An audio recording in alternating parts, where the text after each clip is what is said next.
What is the deal with Japan? Why do we love it so much? Don't lie to me, I know you feel the same way. You clicked on this video because you want to know why, despite never visiting this country, you've seriously considered staying there for a significant period of time at least once or twice. I've thought that. Most of my friends have thought that. Whoa, no way, dude. Most of them? You're just exaggerating. Well, I knew you'd say that, you little skeptic, you. So to prove how widespread this is, I used a random name picker to select 10 of my friends to ask about Japan. The question was simple: have you ever considered living in Japan? Why or why not? Now, before I share the results, I want you to think about the gravity of a decision like moving to a foreign country. You'd be stepping into a brand new world with its own unique set of customs and ideals that are wildly different from the place you call home. Plus, you can barely communicate with anyone, if at all. It is an incredible headache. I'd liken it to waking up one day and deciding to just start walking with your hands. There's nothing wrong about doing that if you can and want to, but if you told me about it, I'd probably ask you what compelled you to make that much trouble for yourself. And, well, I ended up having to ask that question to 6 of my friends as well as myself recently, as my little survey revealed that most of my study group has considered living in Japan. I'm gonna be real, I thought I would have to rewrite that intro paragraph after only 3 or 4 of the responses came back favorable, but no dude, I wasn't exaggerating. This is serious stuff. I mean, look at this shirt that I own. I don't even know what this says. I just got it because I think it looks cool. For all I know, it says something blasphemous, like I hate Pokemon, and as we both know, that's only sometimes true. Alright, let's go ahead and scan that, and... oh, it says pledge to the Patreon. I can get behind that. So where to start on our quest to find out why this love for Japan is so widespread? Well, where else but the beginning? Think about what your first exposure to this place was for me real quick. Got it? Cool, because if my hunch is correct, I think it was very similar to mine. Because somehow in this gigantic ass world we live in, half the stuff I occupy my free time with comes exclusively from this itty bitty little island. Let me break down my childhood for you guys real quick. I got into video games at an early age as my dad received a GameCube for Christmas one year that my brother and I quickly commandeered. With it came Madden 2005 and Pokemon Coliseum. Over time we acquired more games like Pikmin, Super Smash Bros. Melee, Sonic Heroes, and further down the line more systems. I read a handful of books, usually kids stuff like Magic Treehouse and Diary of a Wimpy Kid when that hit big. We also had some manga like Pokemon Adventures and a couple of Zelda adaptations. I liked drawing a lot, so I had a bunch of art stuff. My brother and I would wake up early every morning to watch cartoons, stuff like SpongeBob, Fairly Odd Parents, Adventure Time, and Pokemon. We ended up taking a liking to Pokemon's style and made a point to check out other shows that looked like it, leading to us watching way too much of Bakugan and Beyblade Metal Fusion in the late 2000s. Also, I guess we did a lot of youth sports stuff, from football to baseball to basketball. Here's a collage of everything I just described. And here's the country of origin of each of these things.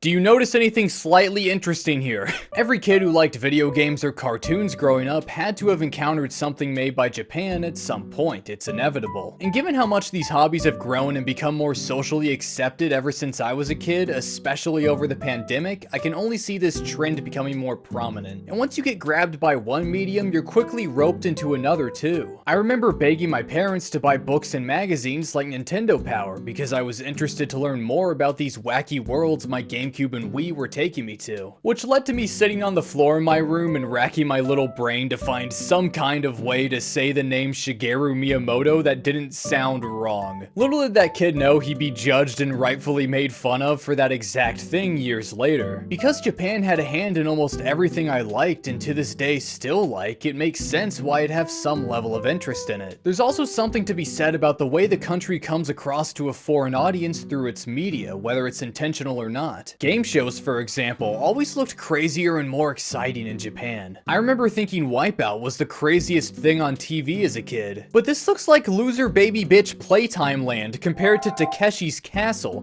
where they just fucking throw boulders at you. And don't go in looking for some nice, sanitized, blue as the sky water to fall into when you mess up. If you fall here, you're eating it in some dirty swamp water. It was stuff like this that made Japan look so cool. Like, sure, I could get in trouble for TPing someone's house in America, but in Japan? Dude, they crush people with styrofoam boulders for fun. Why would they care what I do? This place is awesome. I'm sure that logic sucks and it's wrong, but that doesn't matter. It's the feeling that does. These are feelings that in my opinion, bleed into Japan's fictional depictions of themselves as well. I think anime inherently is a very comfortable form of escapism. So much so that works which challenged this norm have been revered as the second coming of Christ for decades now. Everything from the exaggerated gestures, to the big adorable eyes, to the clear and concise voice acting makes so many of these characters feel like a nice, warm pillow to rest on. What? No, not like that. Okay. Like a warm bath, maybe? What the fuck? No, okay. No, okay. How about, like, a pet that you love and you hang out with all the time?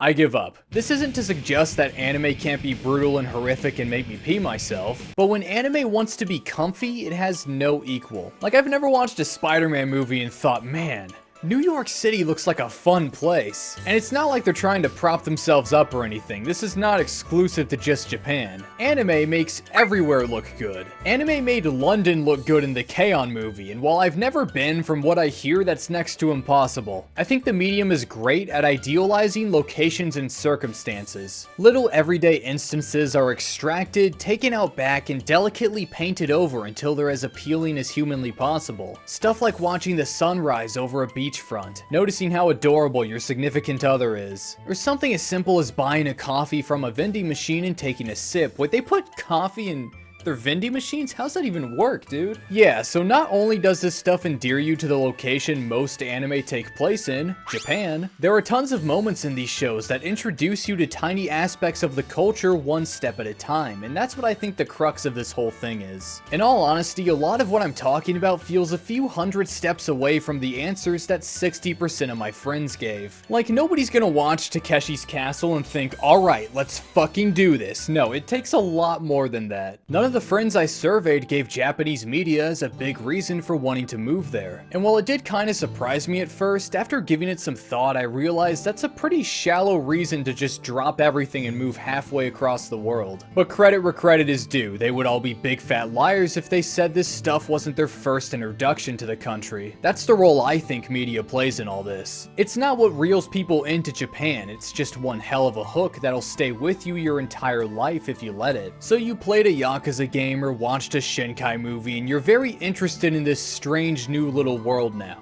What's the next step? Well, honestly, the next step is developing the same thing we all do, for better or worse, when we come across an actor, writer, character, sports team, or even YouTuber we respect.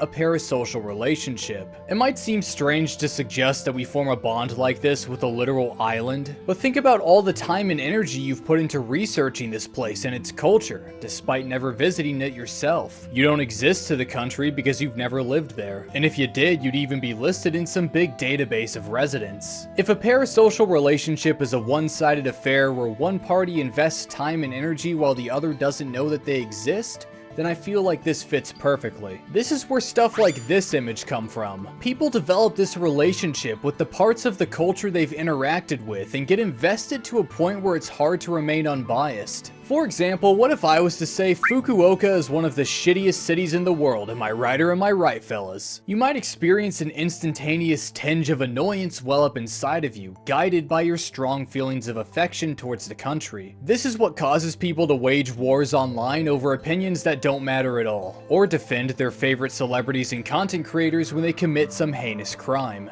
They're extreme examples where parasocial relationships are taken too far. But since developing one is almost unavoidable, it's always up to you to keep those rose-tinted glasses off. One of my friends who was blessed by the random number generator mentioned that he visited the country last year. It was 2023 when we sent these messages, in case you're reading these.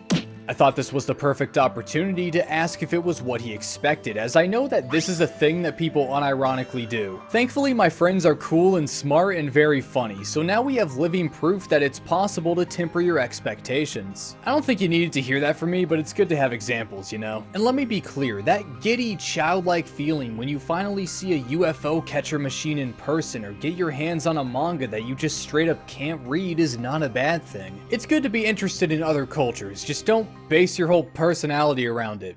You know who you are. Check it out. It says fucking sale 20% off. Isn't Japan so cuckoo crazy? They're just like me for real. this. Speaking of sales, would you like to get a great deal on a 2-year plan with a VPN service that allows you to watch region-blocked content in HD at high speeds wherever you go? Well, cool, dude.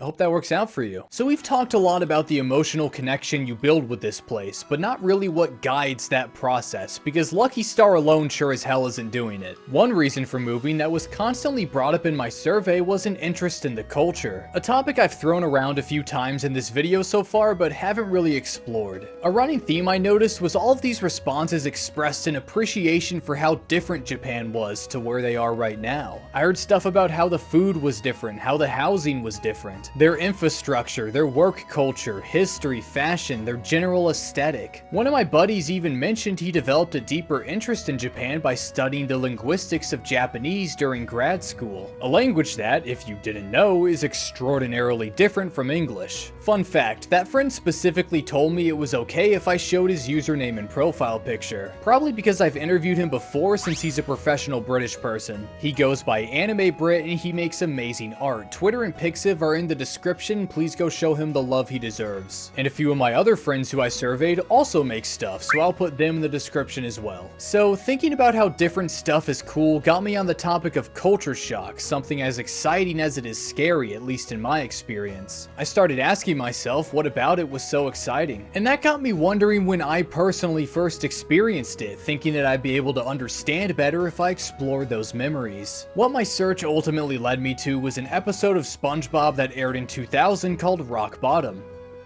This is how I write my dog shit videos. The premise is simple. SpongeBob and Patrick take the wrong bus home and end up in Rock Bottom, a dark and desolate town presumably near the bottom of the ocean. Everything about this place is very strange. The sand is sentient. Everyone here is some wild-looking deep-sea creature. It's situated next to a 90-degree drop that the road just expects you to take. Their written language makes no sense. And their spoken one isn't much better because you have to talk like this, or else no one understands you. Also, their bus schedule is a little, we'll call it sporadic. Hey! That was mine! This place is kinda scary. It's so alien, so new, so intriguing. I've seen all of the first 3 seasons of SpongeBob multiple times, but this place has always stayed glued to the back of my mind ever since I was a kid. I would hyperfixate on stuff like how they turn certain letters sideways on their welcome sign. I would marvel at seeing familiar sights like the kelp bar and their vending machines, and I would admire all the freaky yet cool designs that came out of this town. Fast forward to where I was just starting my parasocial relationship with Japan, and I found myself reading about the sentence structure of Japanese and quickly getting scared off from ever learning the language despite finding it very cool. I would eat food originating from Japan and appreciate its unique flavors. Social norms are famously much different over there, and I think it's just inherently interesting to hear about other people's experiences from different walks of life, so of course it caught my attention. I would listen to music from it, get clothes inspired by its gorgeous aesthetic, shift the entire course of my YouTube channel to focus almost exclusively on media that comes from it because, well,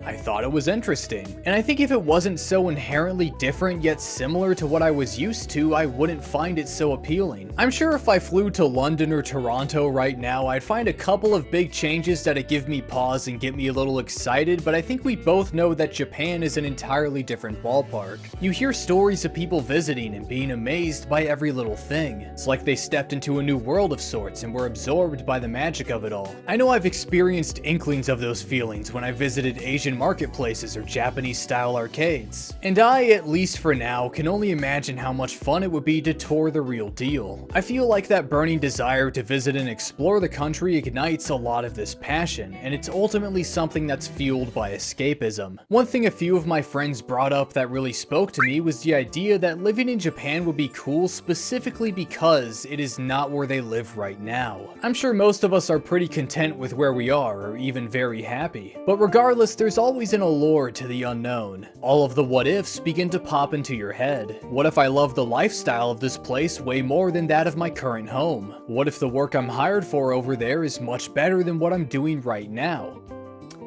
Okay, so bad example, but what if I find a place where I can truly feel comfortable being me. That's what we're all really looking for at the end of the day. And well, after everything I've said in this video, why wouldn't so many of us give Japan the side-eye during our quest to live a fulfilling life? One thought that never left my mind while writing this video was the idea that this could happen with any country. Because a lot of the points that I brought up, like experiencing culture shock or slowly getting more invested due to increased exposure over time, can and do happen in thousands of places around the world. But also think about all of the advantages Japan has that I brought up too. Many people are exposed to the country at a young age through media that is likely to be responsible for some of their most precious childhood memories. The media itself does a good job making the country look appealing, whether intentional or not. Plus, the stark differences in culture create genuine intrigue and the feeling that the grass is always greener on the other side of the ocean. But I don't want to give that impression because it's obviously not. There are a lot of things wrong with every country. The friends of mine who said they didn't want to move there listed a few of them, as well as some other legitimate concerns. Whether it be complaints about the work culture, the fact that certain professional fields just don't really have much of a footing in Japan, or feeling intimidated by the gigantic lifestyle shift, there are plenty of good reasons to not take the plunge. But they all feel irrelevant in the face of the scale and level of enthusiasm behind this phenomenon. There are a lot of things to love about Japan. I hope to visit someday so I can add even more to my personal list. But if working on this video has taught me anything, it's that introspection on topics you're deeply invested in is very important. Not only so you know where you stand on that fine line that borders between interest and obsession, but also so you can make sure that you're interested for the right reasons, not because some unclaimed baggage is leaving you grasping at straws. And as we come to the end of this journey of not liking a country to liking it, I want to hear from all of you. Whether you've got theories of your own as to why we're so fascinated with Japan or personal stories about your ever-evolving relationship with the country, let me know. Because despite how brief my little survey was, I feel like I got a lot of mileage out of it. Both for myself because that stuff was fun to read and discuss, and also for the material in this video. So a huge thank you to all my friends who participated. I don't know how to end this video now. I guess I can explain why Vaporeon showed up earlier. So did you know that in terms of male and female,